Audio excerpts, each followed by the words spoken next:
और जो लोग अपने आप को हिंदू कहते हैं वो 24 घंटा हिंसा हिंसा हिंसा, नफरत नफरत नफरत, असत्य सत्य असत्य।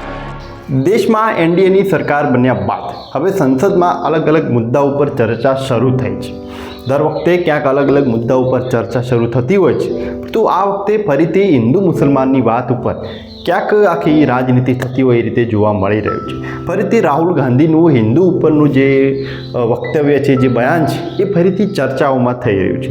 ક્યાંક બીજેપી એવું કહી રહી છે કે ફરીથી જુઓ કે રાહુલ ગાંધી કે જે કોંગ્રેસના વિપક્ષ દળના બહુ મોટા નેતા છે, તેઓ ફરીથી હિન્દુ ધર્મના વિરુદ્ધમાં હોય એ રીતનું એમનું વલણ સામે આવ્યું છે।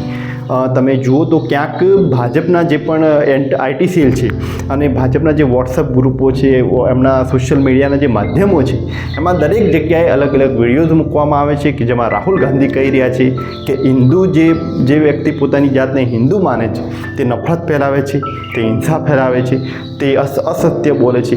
આવી અલગ અલગ વાતોથી ક્યાંક લોકોને એ રીતનું એમાં એ વિડીયોમાં એ રીતનું મ્યુઝિક નાખીને ક્યાંક લોકોને ભ્રમિત કરવામાં આવતા હોય એ રીતે જોવા મળી રહે।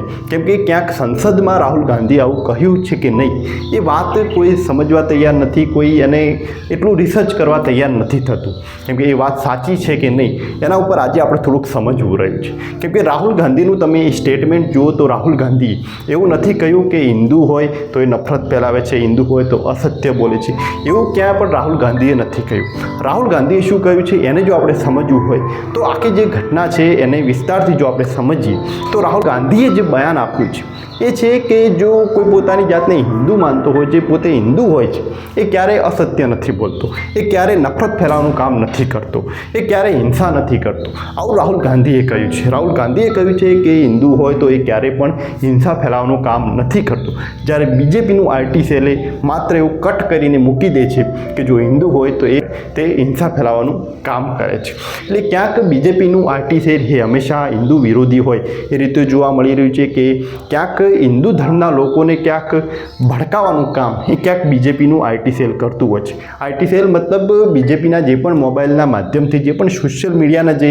એકાઉન્ટો છે એમાં ક્યાંક ને ક્યાંક આખા એ રીતના વિડીયો મોકલવામાં આવે છે, અલગ અલગ એ પ્રકારની રીલ્સ બનાવવામાં આવે છે કે જેથી હિન્દુ જે લોકો છે એમને એવું લાગે, એવું સાંભળીને જ લાગે કે રાહુલ ગાંધી એ હિન્દુ વિરોધી છે, જો કે રાહુલ ગાંધીએ એવું કશું કહ્યું નથી। शिव जी कहते हैं डरो मत डराओ मत, अभय मुद्रा दिखाते हैं, अहिंसा की बात करते हैं, त्रिशूल को जमीन में गाड़ देते हैं, और जो लोग अपने आप को हिंदू कहते हैं वो 24 घंटा हिंसा हिंसा हिंसा, नफरत नफरत नफरत, असत्य सत्य असत्य। आप हिंदू हो ही नहीं। हिंदू धर्म में साफ लिखा है सत्य के साथ खड़ा होना चाहिए, सत्य से पीछे नहीं हटना चाहिए, सत्य से नहीं डरना चाहिए। अहिंसा हमारा प्रतीक है। अभय मुद्रा ऐसे कीजिए, अभय मुद्रा। पूरे हिंदू समाज को हिंसक कहना ये गंभीर विषय है। नहीं नहीं नहीं, नरेंद्र मोदी जी पूरा हिंदू समाज नहीं है, बीजेपी पूरा हिंदू समाज नहीं है, आरएसएस पूरा हिंदू समाज नहीं है। हिंदू हिंसा नहीं फैला सकता, हिंदू नफरत नहीं फैला सकता, और बीजेपी 24 घंटा नफरत हिंसा नफरत हिंसा नफरत हिंसा, ये ठेका नहीं है बीजेपी का। सब हिंदू हैं यहाँ पे, आप बात समझिए। ये इसलिए चिल्ला रहे हैं क्योंकि तीर जाके दिल में लगा है, दिल में जाके तीर लगा है, इसलिए ये चिल्ला रहे हैं, नहीं तो चुप हो गए। રાહુલ ગાંધીએ જે બયાન આપ્યું છે એ બીજેપી ઉપર આપ્યું છે, નરેન્દ્ર મોદી ઉપર ટીકા કરતા આપ્યું છે કે જે વ્યક્તિ પોતાની જાતને હિન્દુ માનતા હોય, હિન્દુના રક્ષક માનતા હોય, જેમ કે બીજેપી છે, નરેન્દ્ર મોદી છે, એ પોતાની જાતને હિન્દુ માને તો છે પરંતુ તેઓ હિંસા ફેલાવે છે, તેઓ નફરત ફેલાવે છે। એ રાહુલ ગાંધીએ નરેન્દ્ર મોદી અને બીજેપી ઉપર ટાર્ગેટ કર્યો છે, હિન્દુ ધર્મના લોકો ઉપર કે હિન્દુ ધર્મ પર એમણે કોઈ પણ જાતની ઇશારો નથી કર્યો।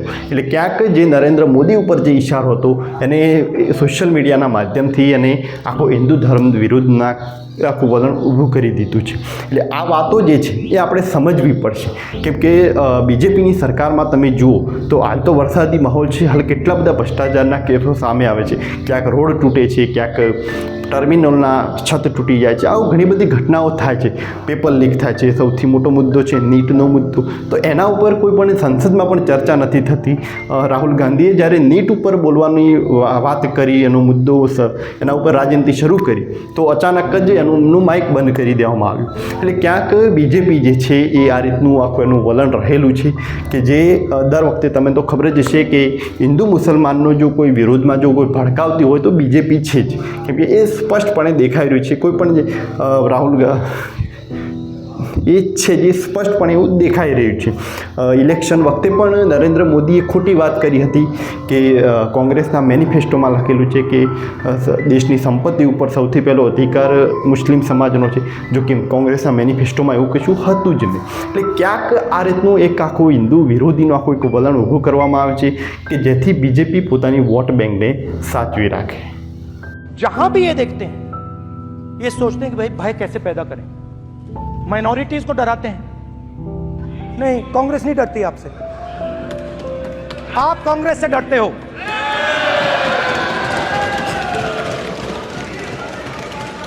हिंसा, नफरत, माइनॉरिटीज के खिलाफ, मुसलमानों के खिलाफ, सिखों के खिलाफ, क्रिश्चियंस के खिलाफ. और माइनॉरिटीज ने क्या किया? माइनॉरिटीज ने क्या किया? हर स्फीयर में हिंदुस्तान को रिप्रेजेंट करते हैं, नाम रोशन करते हैं.